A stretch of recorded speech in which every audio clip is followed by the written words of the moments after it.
Webinar K22. Wir freuen uns über so ein großes Interesse. Bevor wir jetzt mit unserer Live-Demonstration beginnen, noch ein paar organisatorische Themen. Erstens, wir haben Ihre Mikrofone stumm geschaltet und weiters, sollten Sie während dieser Demonstration Fragen haben, nutzen Sie unseren Chat. Wir werden uns bemühen, diese so schnell als möglich zu beantworten. Außerdem werden wir Sie ohnehin in den nächsten Tagen telefonisch kontaktieren. Dann können wir über die Fragen, die Sie haben, ausführlich diskutieren. Bonjour, bienvenue à notre webinaire K 2022. Pour des questions d'organisation, nous avons coupé les micros. Donc, nous vous laissons mettre vos questions sur le chat si vous avez des questions. Et dans tous les cas, après le webinaire, la personne responsable de votre zone géographique vous recontactera pour rediscuter en détail des questions que vous pouvez avoir. Ich darf uns kurz vorstellen. Mein Name ist Richard Füsselberger. Ich bin verantwortlich für Verkauf bei der Firma Extronet und gemeinsam mit meinem Kollegen Olivier Graf, zuständig für den französischen Markt, und unserem Kollegen Dietmar Gruber, Geschäftsführer der Extronet, führen wir heute durchs Programm. Alors, permettez-moi de me présenter. Donc, je m'appelle Olivier Grave, je suis l'agent d'Extronet pour la France. Je me trouve à côté de Richard Füsselberger, qui est responsable des ventes. Et nous avons en studio Dietmar Gruber, qui est co-directeur d'Extronet, et pour le webinaire, metteur en scène.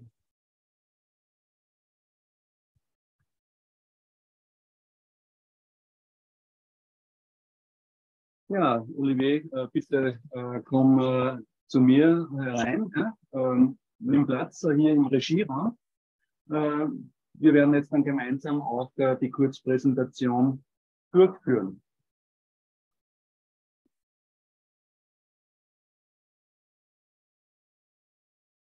Von meiner Seite, mein Name ist Dietmar Gruber. Ich bin einer der Eigentümer von Extronet. Neben mir sitzt Olivier Grave. Wir beide werden eine kurze Firmenpräsentation durchführen, bevor wir dann wieder zurück in unser Extrusionstechnikum gehen und an Richard Füsselberger übergeben. Bonjour à tous. Également de mon côté, je m'appelle Olivier Grave. Je suis l'un des représentants d'Extronet en présence de Dietmar Gruber, un des trois propriétaires d'Extronet. Er kommt jetzt gleich wieder raus. Je vais vous présenter brièvement l'entreprise, avant que nous retournions dans notre centre d'essai technique d'extrusion et que Richard Füsselberger ne prenne le relais. Bei Extronet sind wir 3 Eigentümer und haben mehr als 101 Spezialisten beschäftigt. Wir arbeiten auf 3 Standorten und haben viele Ideen, die es uns ermöglichen, gemeinsam mit unseren Kunden immer die besten Lösungen umsetzen zu können. Extronet est la propriété de 3 personnes et nous employons plus de 101 spécialistes. Nous travaillons sur 3 sites et avons de nombreuses idées qui nous permettent de toujours mettre en œuvre la meilleure solution avec nos clients. Hier nun kurz die 3 Standorte. Unsere Zentrale ist in Österreich, von wo wir heute auch die Übertragung durchführen. Hier ist neben der Entwicklung und Konstruktion für Werkzeuge und Maschinen auch der Vertrieb sowie die Verwaltung für die Extronet-Gruppe untergebracht. Wir beschäftigen hier aktuell 60 Mitarbeiter. In unserem tschechischen Werk werden alle Maschinen assembliert. Auch hier haben wir ein starkes Konstruktionsteam und außerdem die Abteilung für Service und Ersatzteilgeschäft. In Tschechien beschäftigen wir aktuell ca. 65 Mitarbeiter. Bei Extronet Amerika, ursprünglich als Service-Niederlassung gegründet, werden mittlerweile auch Assemblierungen von Maschinen durchgeführt. Außerdem sitzen hier die Abteilungen Vertrieb, Ersatzteil und Service für den nordamerikanischen Markt. Bei Extronet Amerika werden aktuell ca. 20 Mitarbeiter beschäftigt, sodass wir in der Unternehmensgruppe ca. 145 Mitarbeiter beschäftigen. Voici maintenant brièvement les 3 sites. Notre siège social se trouve en Autriche, d'où nous réalisons également le webinaire aujourd'hui. C'est ici que se trouve, outre le développement et la construction d'outils et de machines, le département des ventes ainsi que l'administration du groupe Extronet. Nous employons actuellement sur ce site 60 personnes. Toutes les machines sont assemblées dans notre usine tchèque. Nous y disposons également d'une forte équipe de conception, ainsi que des départements de services et de pièces détachées. Dans notre usine tchèque, nous employons environ 65 personnes. Extronet America, fondée à l'origine comme une filiale de service, assemble désormais aussi des machines avec sur place des départements de vente, de pièces de rechange et de services pour le marché nord-américain. Sur le site Extrunet USA, nous employons plus de 20 personnes, soit au total environ 145 spécialistes dans le groupe. Wir sind ein sehr kundenorientiertes, innovatives, flexibles und praxisbezogenes Unternehmen. Extrunet wird von 3 Eigentümern geführt. Diese sind Thomas Stadelhuber, er ist für unseren Standort in Tschechien zuständig und auch im Vertrieb für einige Stammkunden. Siegfried Bramberger ist verantwortlich für die Extrusionswerkzeuge und außerdem für unseren Standort in USA.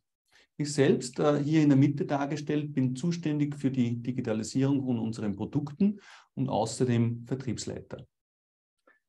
Nous sommes une entreprise très orientée vers le client, innovante, flexible et axée sur la pratique. Extrunet est dirigé par 3 propriétaires.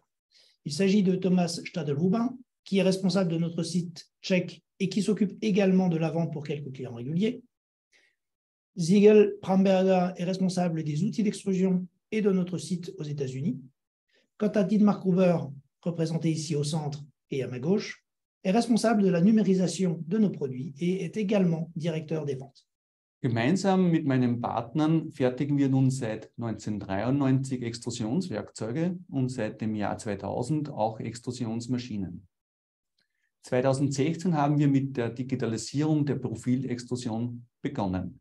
Mit der Digitalisierung der Extrusionsanlagen implementieren wir das Produktions-Know-how von erfahrenen Menschen in die Anlagen. Außerdem steigern wir damit die Nachhaltigkeit aller involvierter Prozesse und machen diese für jedermann transparent.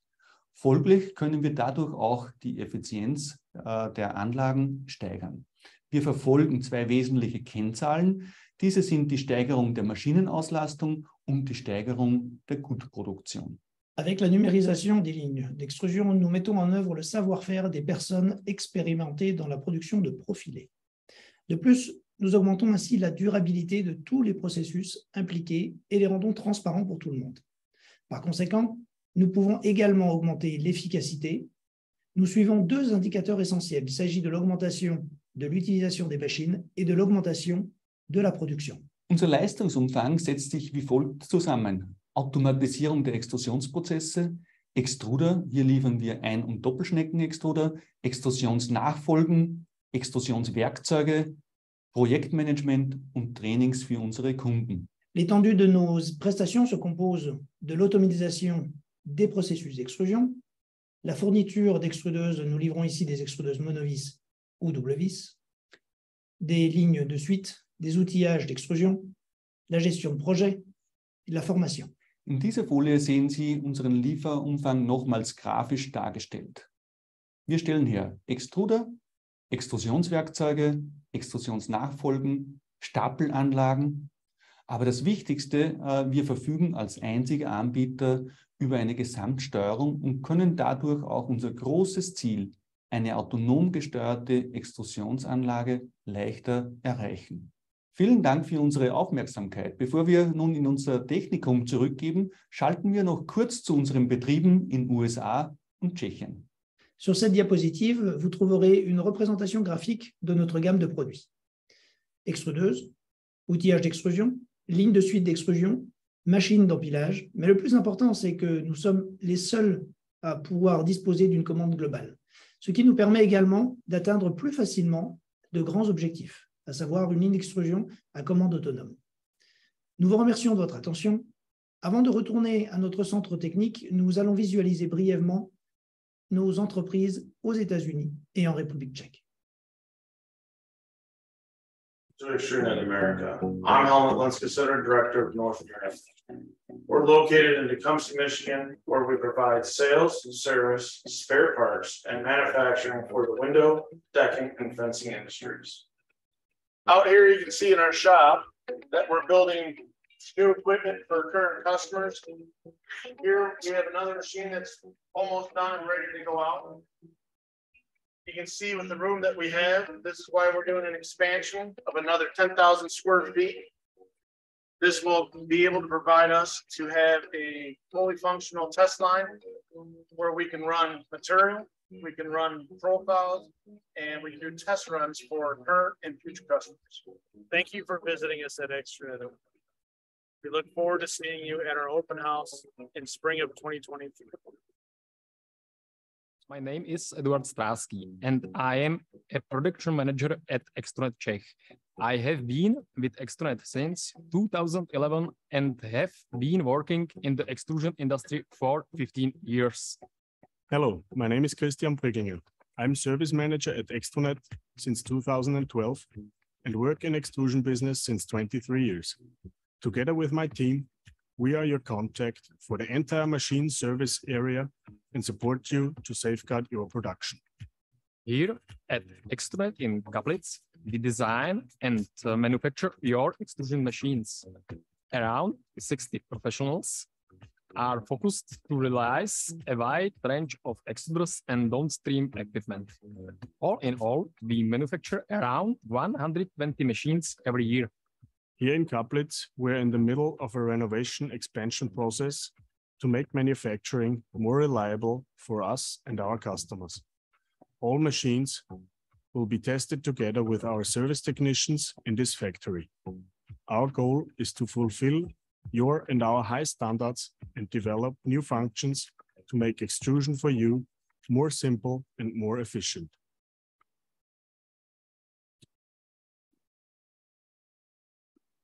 Yes, this was a small overview about our group of companies, and now I'm switching back to our technical department where Richard and Oliver Graf will take over again.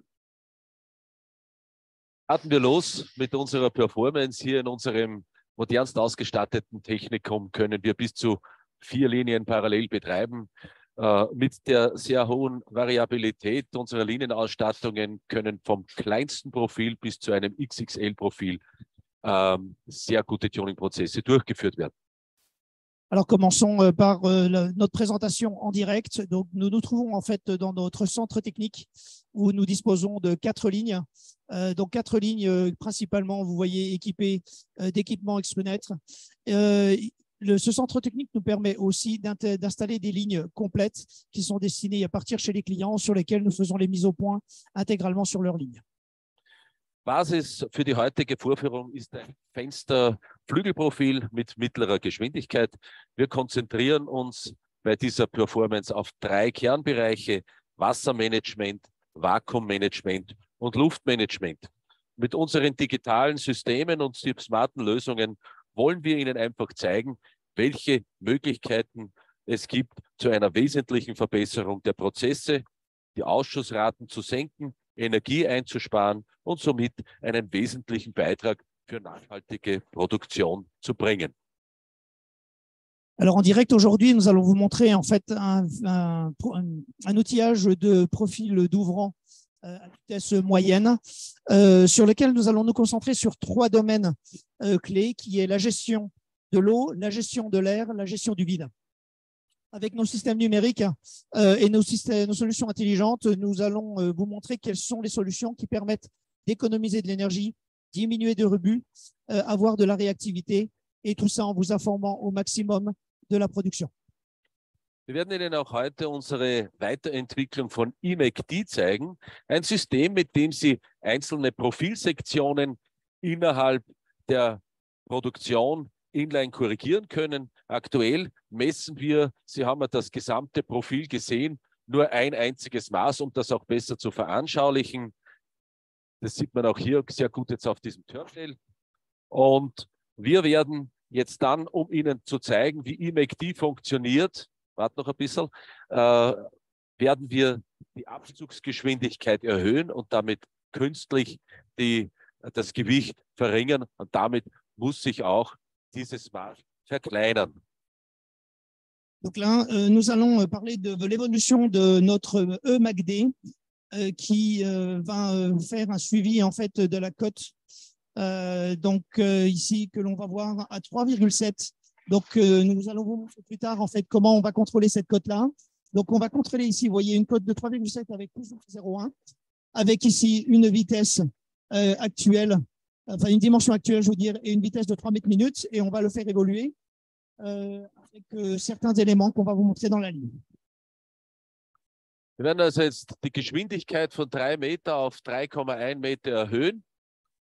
Und merken Sie sich dieses Maß. Wir messen hier jetzt knapp 3,7 Millimeter, sind also absolut in der Toleranz und kommen in ein paar Minuten wieder auf dieses Thema zurück. Donc là, nous avons activé actuellement la mise en place du MACD en mode automatique. Jusqu'à présent, il n'était pas activé. Donc, on va augmenter la vitesse d'extrusion et ensuite, nous allons suivre l'évolution de cette cote. Eine weitere smarte Lösung sind unsere Trockenkaliber. Folgen Sie mir bitte. Dieser schlauchlose Trockenkaliber ist eine gute Lösung. Damit sind wir in der Lage, Werkzeugwechsel schneller und einfacher zu gestalten. Sie sparen sich nicht nur die Zeit, sondern verhindern auch, dass Anschlüsse verwechselt werden. Die Anspeisung von Kühlwasser und Vakuum erfolgt über die Verteilerplatte, die man hier als Grundbasis sieht. Und Sie stellen den Trockenkaliber auf die Grundplatte drauf und er ist damit fixfertig angeschlossen und wird nur noch über die Verriegelfunktion im System fertig betriebsbereit gestellt. Alors, une autre solution que nous allons vous montrer, c'est notre système d'outillage sans tuyau. Donc, l'on voit ici sur la caméra. Donc, ça vous permet, comme vous le voyez, de n'avoir aucun tuyau. Ça vous permet aussi de pouvoir néanmoins utiliser des outillages standards avec des tuyaux. Sauf que pour le coup, en fait, on utilisera une plaque d'adaptation qui se trouve en fait en bas, ici. Et vous pouvez, comme cela, éviter, excusez-moi, tout ce qui est erreur dans les branchements du vide, erreur dans les branchements de l'eau. Et dès que vous avez positionné l'outillage, vous le verrouillez et vous pouvez démarrer. Übrigens, weil wir jetzt gerade hier stehen, wir haben ja ein paar Mal, werden wir uns noch heute während der Performance über eMACD unterhalten. Hier sehen Sie die eMACD Heizplättchen, Heiz- oder Kühlplättchen. Hier ist eines eingebaut und hier ist eines eingebaut. Mein Kollege Dietmar Gruber wird dann später Ihnen nochmal die Funktionsweise besser darstellen, wie das im Video aussieht. Ich möchte jetzt ganz kurz. Et donc, là, on vous montre en fait ici sur ce plan de vue, en fait des mini échangeurs de chaleur, donc qui sont faits en imprimante 3D avec tout ce qu'il est nécessaire en termes justement d'échange de chaleur, avec des spirales à l'intérieur. Comme on ne peut pas vous le montrer sur la ligne, en ligne, parce que justement la filière est trop proche du calibreur, cela vous montre en fait comment sont installés ces mini échangeurs de chaleur qui sont connectés au système automatique. Sorry, Olivier, to interrupt you. I just want to show you now an animation about the eMACD. I mentioned the blocks. With these blocks, with the heat exchangers, we can either cool down the section or we can heat it up. When we cool it down, the section, this nose will get smaller. It is shown right now. When we heat up, this section will get bigger. The red there is hot. Donc là, vous voyez sur la présentation que vous fait Dietmar, donc on a différents flux d'air. À partir du moment où on met de flux d'air froid, nous allons diminuer la section. Donc elle va diminuer en dimension. Et par contre, on a l'effet inverse où on va chauffer cette surface et là, on va augmenter la section.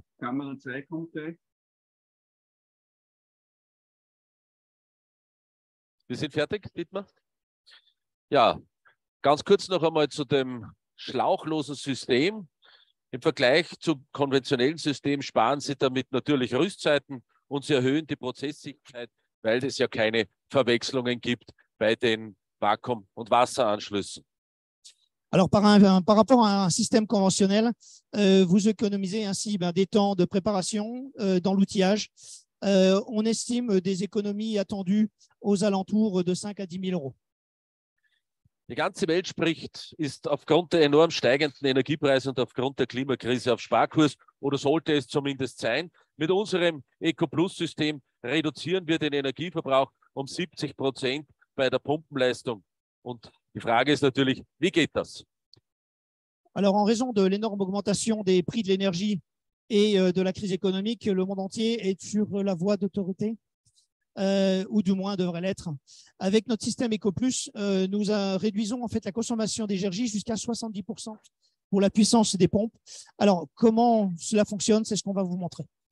Unser EcoPlus-System erzeugt mit einer Vakuumpumpe, das sehen wir hier auf unserem Bildschirm, das Vakuum für bis zu 3 Vakuumzonen. Hier aktuell sind nur 2 Vakuumzonen notwendig. Und Voraussetzung ist, dass sämtliche Frischlufthähne geschlossen werden. Das System erkennt selbstständig, dass zu viel Vakuum produziert wird und fährt die Drehzahl der einen einzigen Vakuumpumpe somit entsprechend nach unten. Rechnen Sie selbst, 3 konventionelle Pumpen benötigen ca. 13 Kilowatt. Mit EcoPlus haben Sie einen Verbrauch von 2 bis 3 Kilowatt. Und das Tolle daran, dass sich dieses System auch selbstständig korrigiert und damit Ihre Produktion im Vakuumbereich überwacht. Durch die vollständig geschlossenen Frischlufthähne wird der Produktionsprozess zusätzlich ruhiger und kein nötiger Lärm entsteht. Alors, notre système EcoPlus, il génère un vide central à l'aide d'une pompe à vide seulement. Les zones de vide sont alimentées par ce vide central. Ainsi, nous réalisons avec une seule pompe ce qui est possible avec 3 pompes conventionnelles, à la condition que tous les robinets d'air frais soient fermés. Le système reconnaît qu'il y a trop de vide produit et il réduit la vitesse de la pompe à vide en conséquence. Alors, faites le calcul vous-même. 3 pompes à vide conventionnelles consomment environ 13 kW. Avec EcoPlus, vous avez une consommation de 2 à 3 kW. Et ce qui est génial dans ce système, c'est qu'il corrige lui-même et il va surveiller les variations du vide. Et grâce aux robinets d'air frais en fait, qui sont entièrement fermés, la production est plus stable et il n'y a pas trop de bruit inutile. Alors, vous ne pouvez pas vous en rendre compte, vous, derrière vos écrans, mais je vous assure qu'ici, c'est relativement silencieux. Sie erreichen damit nicht nur eine erhebliche Energieeinsparung, die Sie selber ausrechnen können, sondern haben eine wesentliche Verbesserung der Prozesssicherheit, weil das Vakuum ja gesichert ist und immer geregelt wird. Und zusätzlich über dieses Thema eines besseren Prozesses, eines abgesicherten Prozesses, reduzieren Sie auch damit Ihre Scrap Rate. Alors, si nous calculons avec une installation moyenne de 3 pompes à vide, nous aurions une consommation environ de 70 000 kW. Avec EcoPlus, vous économisez, vous réduisez la consommation de 70%, comme je l'ai dit juste avant. Alors, au prix actuel de l'électricité, cela représenterait une économie annuelle de 15 à 20 000 euros. Grâce à la régulation du vide, vous augmentez la sécurité du process, vous réduisez le taux de rebut considérablement. Supposons une réduction de 0,5% des rebuts et un débit moyen de 250 kg par heure. Cela représenterait environ 15 000 euros de coûts de production, de coûts de matériel, de process et un investissement, sincèrement, qui s'amortit en très peu de temps. So, wir haben ja vorher gesprochen, wir kommen immer wieder zurück auf IMECD. Wir schauen uns jetzt einmal an, was sich in der Zwischenzeit getan hat. Wir drücken jetzt einmal IMECD. Wir haben ja noch kein IMECD aktiviert. Wir sind aber mit der Geschwindigkeit auf 3,1 Meter und wir messen Inline jetzt 3,6 Millimeter. Das heißt, wir sind schon knapp bei der unteren Toleranzgrenze. Und was wir jetzt tun ist, wir werden jetzt IMECD entsprechend aktivieren und das System régule sich von selbst. Alors, retour à IMECD. Donc là, nous avons augmenté la vitesse d'extrusion. Donc, il y a quelques minutes, nous contrôlons maintenant la mesure. Donc, nous voyons ici que nous sommes à une valeur de 3,10 mètres par minute, que notre cote qui devait être à 3,7 est pour le moment à 3,625. Donc, effectivement, est petite. On voit qu'elle est en train d'augmenter très légèrement. Et on va laisser le système chauffer partiellement cette cote et on y reviendra plus tard. Donc, il faut bien que vous ayez en mémoire ces valeurs-là. On reviendra plus tard voir l'évolution. So, dann drücken wir jetzt mal die IMECD-Taste und wir sehen jetzt schon, was da passiert. Das erkennt jetzt, dass wir hier ein Problem haben, weil wir schon zu klein sind und es versucht jetzt wieder auf den Nominalwert von 3,7 mm zurückzuregeln. Das heißt, wir werden jetzt schon langsam hier mit der Temperatur nach oben gehen, heizen so lange, bis hier auch wieder mehr Material kommt. Et donc là, mon collègue Richard va activer en fait le IMECD avec ce bouton-là. Et nous allons suivre ici les valeurs de chauffe. Donc, on va soit chauffer, soit refroidir. Là, on va chauffer. Et vous voyez ici aussi le nombre de litres par minute qui sont nécessaires, soit pour le refroidissement, soit pour la chauffe.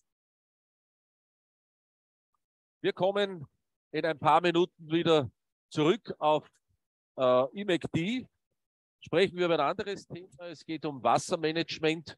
Es geht um MCC, um unser Multi-Cooling Control. Die Kühlkanäle im Werkzeug sind in einzelne Sektionen geteilt und werden jeweils extra über volumensbasierte Ventile angespeist. Mein Kollege kann das kurz einmal vorzeigen, wie diese volumensdosierten Ventile aussehen. Und das System wird jetzt partiell, und Sie stellen damit in jeder Sektion nur noch so viel Durchfluss ein, was tatsächlich notwendig ist.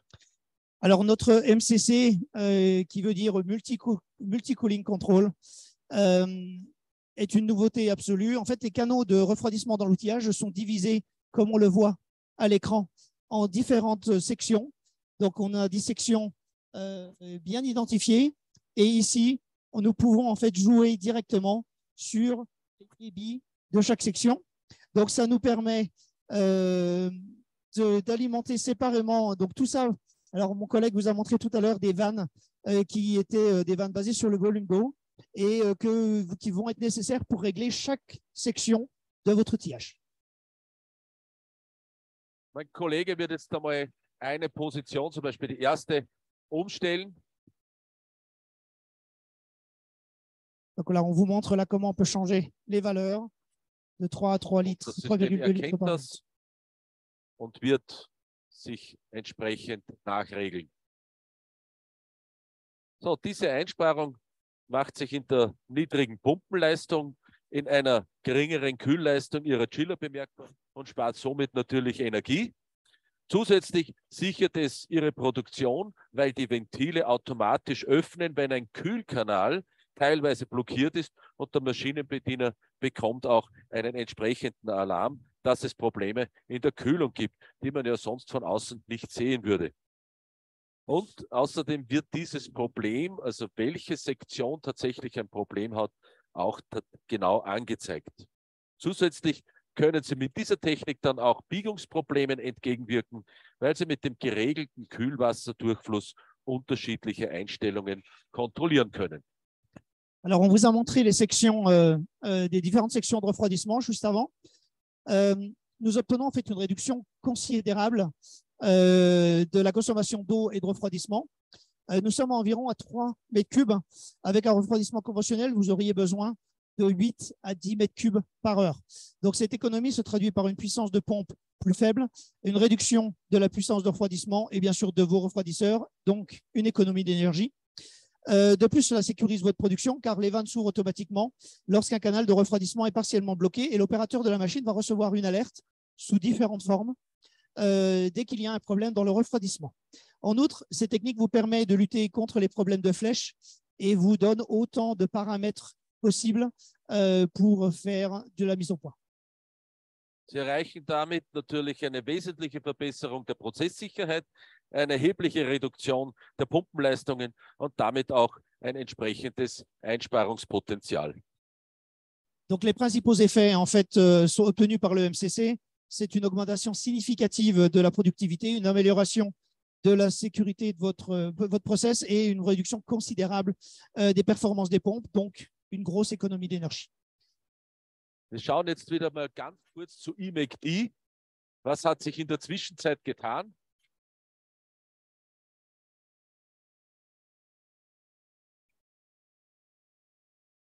So, wir sehen hier, dass wir entsprechend heizen. Das Maß hat sich schon wieder etwas korrigiert, liegt auf jeden Fall schon wieder relativ sicher in der Toleranz, ist aber noch immer nicht dort, wo es sein soll, weil das regelt sich also genau wieder auf das Nominalmaß, das es sein soll, aus. Alors revenons maintenant sur notre IMECD. Donc nous voyons que là, nous sommes en pleine zone de chauffe et que nous avons une cote qui est passée à 3,665. Donc nous sommes en train d'augmenter la dimension. Donc nous utilisons l'air chaud, comme je l'ai dit tout à l'heure, pour augmenter l'air froid, pour diminuer la cote. Ja, wir haben jetzt gezeigt, wie IMECD funktioniert, wie effektiv das funktioniert. Wir reden hier ständig auch von Inline-Messungen. Die Frage ist nur, wie funktioniert denn diese Inline-Messung bei uns? Und das möchten wir jetzt Ihnen gerne zeigen. Alors, une fois qu'on a cette mesure-là, à l'écran, il faut bien sûr avoir un système qui le mesure. Et donc, c'est ce qu'on va vous montrer dans l'aval de la ligne. Eine hochauflösende Kamera erkennt Licht- und Schattenkonturen und gibt diese Informationen an die Zentralsteuerung weiter. Unser System rechnet auf Hundertstel genau das Maß und stellt es dem Sollwert gegenüber. Liegt der Ist-Wert außerhalb des Toleranzfeldes, wird eine Aktion ausgelöst. Dies kann lediglich ein Alarm sein oder in Kombination mit IMECD wird automatisch geheizt oder gekühlt. Mit dieser smarten Lösung können Sie sensible Sektionen mit Ihrem Profil optisch überwachen oder in Kombination mit IMECD vollautomatisch regeln. Dieses optische Messsystem ist ideal zur Kontrolle von 1 bis 2 Sektionen. Die Handhabung ist einfach und effizient. Alors, une caméra à haute résolution que vous voyez ici détecte en fait les ombres et les lumières et transmet ces informations à la commande qu'on a vue tout à l'heure. Notre système calcule au centième près les mesures et les compare à la valeur de consigne. Si la valeur réelle se situe en dehors de la zone de tolérance, une action est automatiquement déclenchée. Il peut s'agir simplement d'une alarme informative ou alors il peut s'agir d'une régulation automatique, donc d'une chauffe ou d'un refroidissement. Avec cette solution intelligente, vous pouvez surveiller visuellement les sections sensibles de votre profil. Donc là, on en a vu une. On peut en mettre une ou deux, voire plus si vraiment nécessaire. Ce système optique est idéal pour le contrôle de petites zones bien identifiées. Ganz kurz von Sie meiner benötigen Seite. mehrere Messungen. Ganz kurz von meiner Seite. Ich habe gerade gesehen, dass wir vorhin einen grünen Button haben. Ich zeige das ganz kurz. Das heißt, wir haben jetzt sind sogar ein bisschen über dem Nennmaß und es regelt sich jetzt so ein, dass einfach dieses Maß von 3,7 mm konstant produziert werden kann. Donc là, on voit sur l'écran, en fait, donc Dietmar nous a repris la main pour nous montrer à l'écran que le système est devenu en vert puisque nous sommes re-rentrés dans les tolérances et donc le système régule automatiquement. Ja, und Sie benötigen mehrere Messungen und kommen mit 1 oder 2 Sektionen, die Sie messen wollen, nicht aus. Dann setzen wir unser Lasermesssystem in Kooperation mit Pixargus ein. Hier werden über mehrere Lasersensoren das Profil abgetastet und die einzelnen Messdaten werden hier auf dem Monitor angezeigt. Natürlich werden auch diese Daten in unsere Steuerung vollständig übernommen.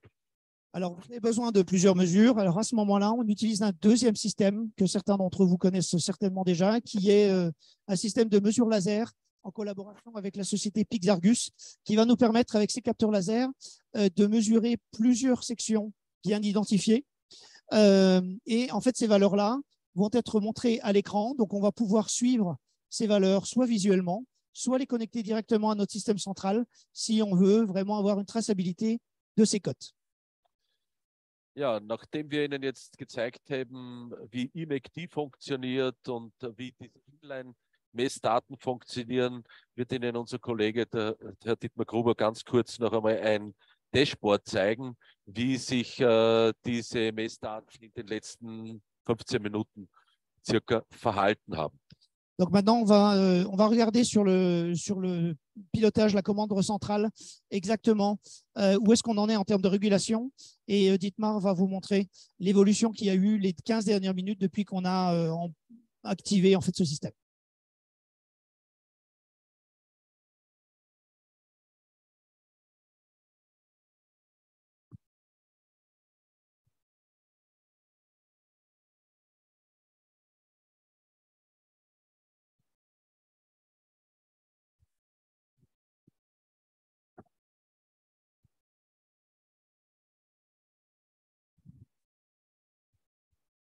Sorry, I just forgot to switch on my microphone. I have to go back again. In dieser ersten Reihe sieht man hier jetzt dieses eine Maß, das gemessen wird, diese 3,7 Millimeter. Wir haben das hier in Mikrometer dargestellt, damit man ein bisschen einen Unterschied erkennen kann. Und wie man sieht, ist das Orange ist die Messung vom Pixargus-Gerät, das Grüne vom Wenglor. Und die Maßabweichungen sind da. Ja, wir sind jetzt zum Schluss aufgrund der Aktivierung vom IMEC-D wieder leicht angestiegen, sodass wir diese 3,7 Millimeter erreicht haben. Donc là, sur le pupitre de commande, en fait, donc Dietmar vous montre les évolutions. Alors, ce qui n'est pas évident à voir, c'est que nous travaillons sur des micromètres. Donc, c'est vraiment de la petite mesure. Mais néanmoins, en fait, ce que l'on arrive à voir, c'est depuis qu'on a mis le système en marche, donc avec les deux mesures, qui est la première mesure avec le système qui s'appelle Wenglor et la deuxième mesure qui s'appelle le système Pixargus. Donc, le premier, c'est la courbe orange et le deuxième, la courbe verte. On peut voir l'évolution de cette cote de 3,7. In der zweiten Reihe sehen wir den IMEC-D, wie er steuert. Die rote Kurve ist die Temperatur, wie sie natürlich variierend je nach dem Maß sich anpasst, sodass diese 3,7 Millimeter konstant erhalten bleiben. Die blaue Kurve ist die Luft, die benötigt wird, um diese Wärmetauscherblöcke, die wir ganz zu Beginn gesehen haben, durchgeblasen wird. Et donc sur le MACD, en fait, vous pouvez constater deux autres courbes, une courbe en rouge et une courbe en bleu. La courbe en rouge, en fait, est la chauffe que l'on va appliquer avec le MACD pour chauffer la zone indiquée. Et la courbe en bleu, elle, va indiquer la quantité de refroidissement qui va passer à l'intérieur du micro-échangeur de chaleur, à l'intérieur de la dernière plaque de la filière. Sehen wir uns das nochmal ganz kurz am Terminal an und dann haben wir hier nochmal, es wird natürlich noch geheizt, weil würden wir komplett abkühlen, fallen wir automatisch wieder außerhalb der Toleranz.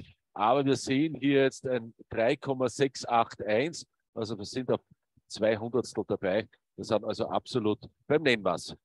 Donc mon collègue Richard vous a montré sur l'écran la cote en fait maintenant qui est à 3,691 que l'on voit ici, avec ici un équilibre entre le refroidissement et la chauffe, et on voit les applications réelles de la température et du débit de refroidissement. Ja, Sie kennen sicherlich in Ihrer Produktion das Thema Profilabriss. Die Ursachen sind unterschiedlich. Entweder bleibt das Profil im Trockenkaliber oder im Wassertank hängen oder es rutscht beim Abzug. In jedem Fall kommt es zu einem Abriss.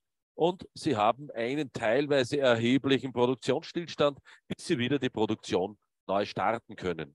Mit unseren Lösungen Profile Slippage Control und Profile Breakage Detection können wir bereits vor einem Profilabriss entsprechende Maßnahmen einleiten, um dies zu verhindern. Wie funktioniert das? Alors, vous connaissez certainement aussi le problème du déchirement, de l'arrachement des profilés quand vous êtes en train de produire, le phénomène du champignon. Les causes sont différentes. Alors, soit le profil se bloque dans le calibre à sec, soit dans le réservoir d'eau, ou bien il glisse lors du tirage. Alors, dans tous les cas, il y a un arrachement et vous avez un arrêt de production. Un arrêt de production qui peut être très important jusqu'à ce que vous redémarriez la prochaine production. Alors, avec nos solutions que l'on appelle EPSC, qui s'appelle Profile Slippage Control, et EPD, Profile Breakage Control, donc en français, système de contrôle du glissement, un système de contrôle de la casse, nous pouvons, avant même que le profil ne se casse, prendre les mesures nécessaires pour éviter cela. Comment cela fonctionne? Ja, das Profile Slippage Control System funktioniert folgendermaßen. Wir messen einerseits die tatsächliche Geschwindigkeit des Profils und vergleichen es mit der Abzugsgeschwindigkeit. Gibt es eine Differenz, wird automatisch eine Aktion ausgeführt. Das kann ein Alarm alleine sein oder der Anpressdruck wird automatisch erhöht. Beim Profile Breakage Detection wird die Abzugskraft gemessen zwischen Kalibriertisch und Abzug. Erhöht sich diese, wird automatisch eine Aktion ausgelöst. Es kann entweder nur ein Alarm sein, es kann der Anpressdruck erhöht werden oder der Kalibriertisch fährt zurück, um die Situation zu entlasten.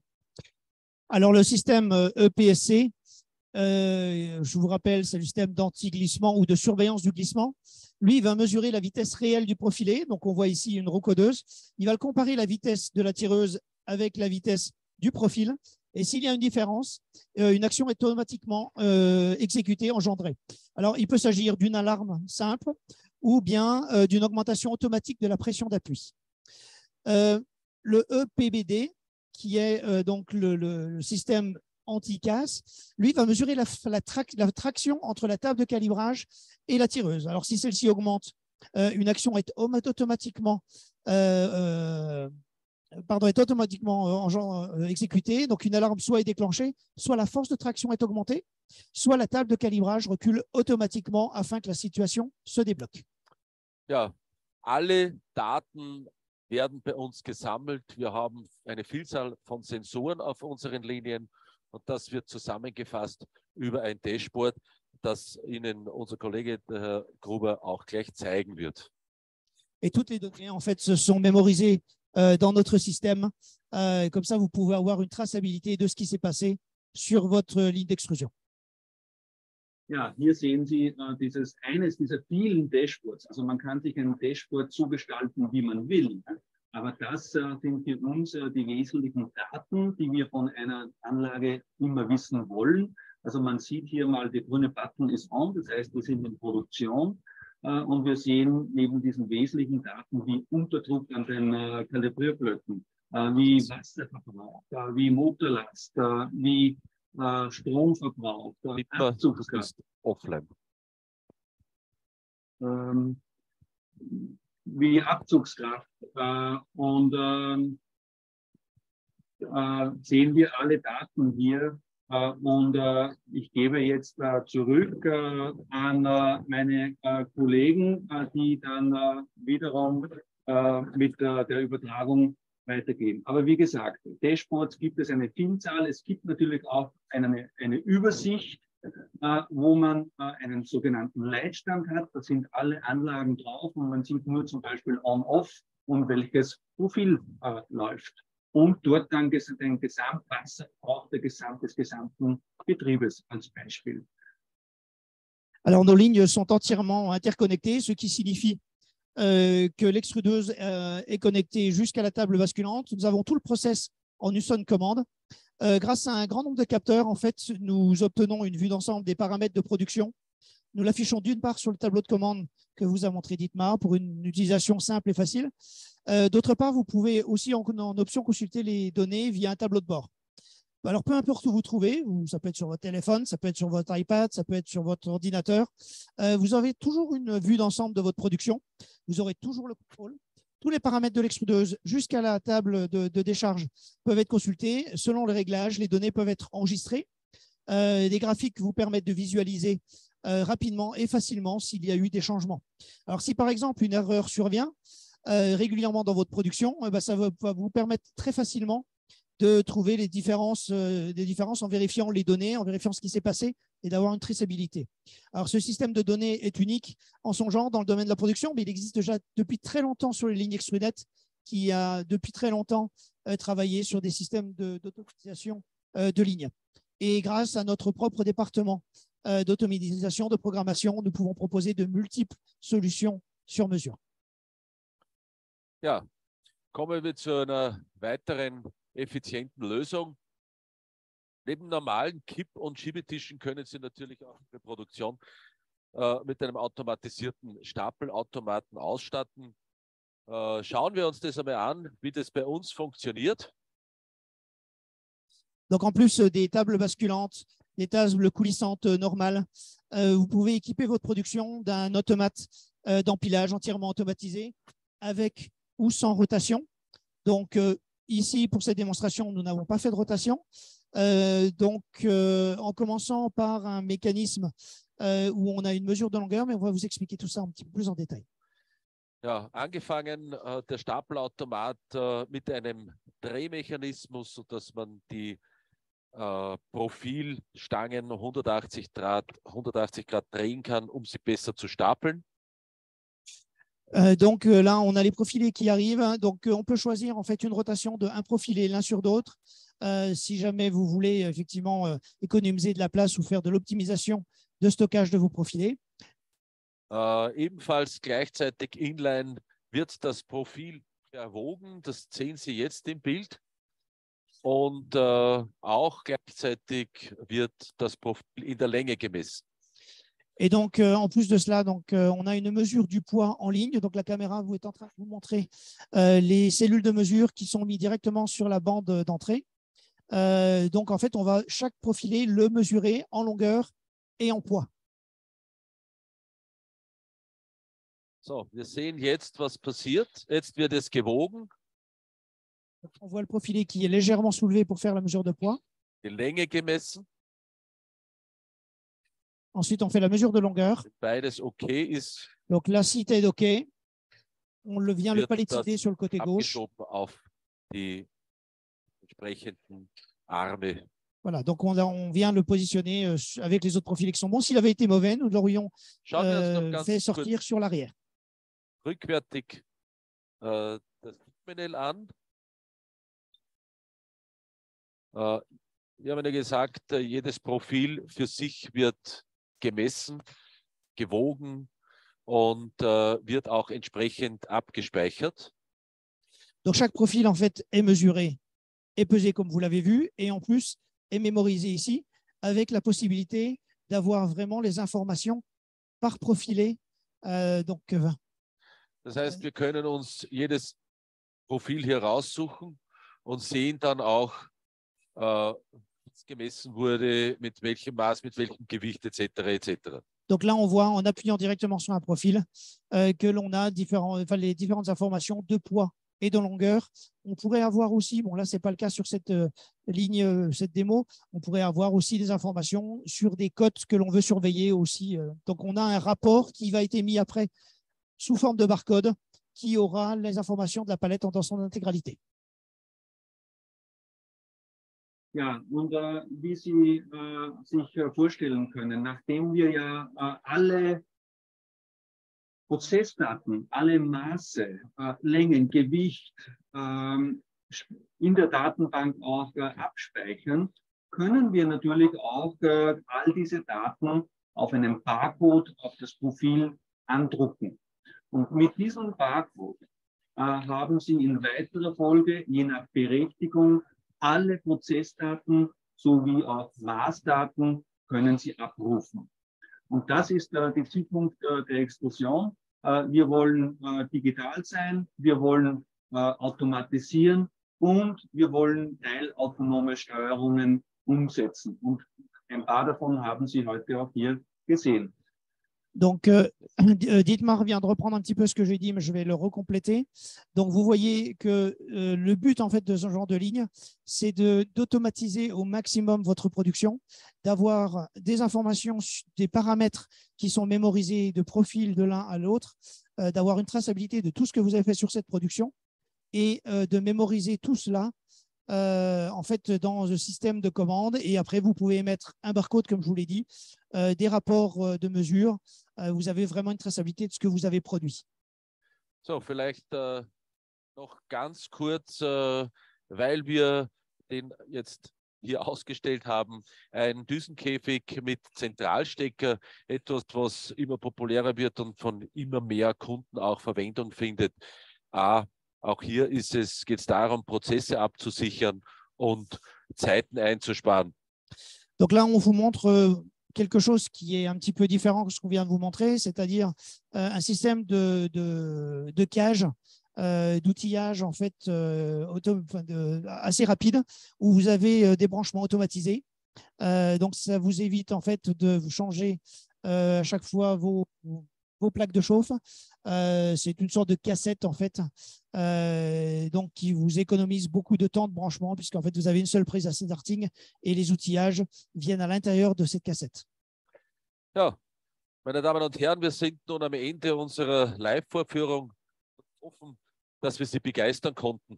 Im Laufe der Vorführung haben Sie unterschiedliche Lösungen gesehen, die im Bereich Wassermanagement, Vakuummanagement und Luftmanagement erhebliche Vorteile in der Produktion bringen, Prozesse absichern, Energie einsparen und somit nicht nur Kosten reduzieren, sondern auch ein wichtiger Schritt in Richtung nachhaltige Produktion sind. Alors, mesdames et messieurs, nous voici arrivés à la fin de cette présentation. Alors, nous vous remercions d'y avoir participé. Nous espérons vous avoir enthousiasmé, vous avoir ouvert des réflexions intéressantes. Au cours de la démonstration, nous avons pu voir en fait les différentes solutions dans le domaine de la gestion de l'eau, de la gestion du vide, de la gestion de l'air, et tout ça contrôlé en ligne par des systèmes automatisés. Ça nous permet de sécuriser le process, ça vous permet d'économiser de l'énergie et ça vous permet de faire un grand pas sur une production durable. Ja, vielleicht noch ein paar Sachen. Als Gesamtanbieter sind wir natürlich Ansprechpartner für sämtliche Bereiche der Profilextrusion, von normalen konventionellen Werkzeugen und Maschinenlösungen bis hin zu komplexen Gesamtlinien und Produktionen. Darüber hinaus begleiten wir Sie im Bereich Training und Schulung Ihrer Mitarbeiterinnen und Mitarbeiter, und unser Serviceteam steht Ihnen natürlich immer zur Verfügung, unterstützt Sie gerne. Donc, en tant que fournisseur global, en fait, nous sommes bien entendu votre interlocuteur dans tous les domaines de l'extrusion de profilés, des solutions d'outillage aux lignes d'extrusion, aux extrudeuses, aux guillotines. Là, on voit une guillotine qui est en train de couper avec notre solution vibrocutter. Donc, on pourra vous remontrer un petit peu plus en détail une prochaine fois. Donc, nous avons des solutions un petit peu à tous vos maux. Nous vous remercions pour votre intérêt et à bientôt. Ein letztes Highlight steht aber noch an. Unter allen teilnehmenden Firmen verlosen wir ein Steuergerät für IMECD. Da wir unser Webinar aber auf insgesamt 4 Sprachen heute abhalten und dies zu unterschiedlichen Zeiten stattgefunden hat oder stattfinden wird, werden wir die Verlosung morgen durchführen und wir senden Ihnen einen Link mit dem Video dazu. Wir wünschen Ihnen viel Glück. Vielleicht sind genau Sie gerade der glückliche Gewinner. Alors, il reste encore un dernier point fort. Nous tirons au sort un appareil de commande EMACD pour tous les participants. Alors, ce dispositif EMACD, ce que nous n'avons pas dit, c'est qu'il peut être soit autonome, soit il peut être intégré à une commande de ligne, c'est-à-dire que même si vous n'avez pas une commande de ligne de chez Extrunet, vous pouvez très bien avoir le système EMACD en autonome sur une ligne de chez vous. Et donc, on tirera au sort le gagnant demain et nous vous enverrons un lien avec la vidéo et nous vous souhaitons bonne chance et peut-être serez-vous le regagnant.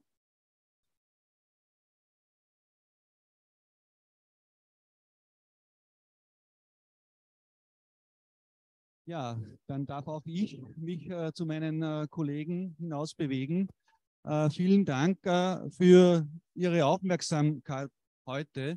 Ich hoffe, Sie haben entsprechend auch neue Themen gesehen und verstehen ein bisschen, wie wir das umsetzen möchten. Sie haben hoffentlich alle ein kleines Paket erhalten. Das schaut so aus. Und da drinnen ist ein typisch österreichisches Getränk. Mit dem möchten wir heute mit Ihnen anstoßen. Es ist alkoholfrei und somit für jedermann geeignet. Sie sehen, es gibt auch eigene Flaschenöffner von Extrunet. Das ist die neueste Entwicklung. Und ich habe mir sagen lassen, dass man damit auch ein Bier öffnen kann.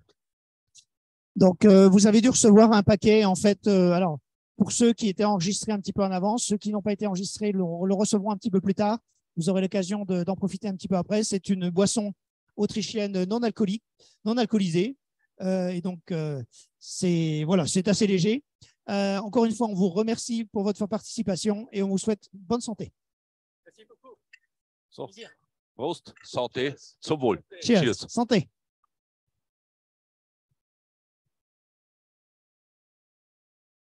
Ja, das war's. Und ich denke, unser Regieraum hat schon umgeschalten und wir sehen uns demnächst vor Ort oder bei uns hier im Technikum. Vielen Dank.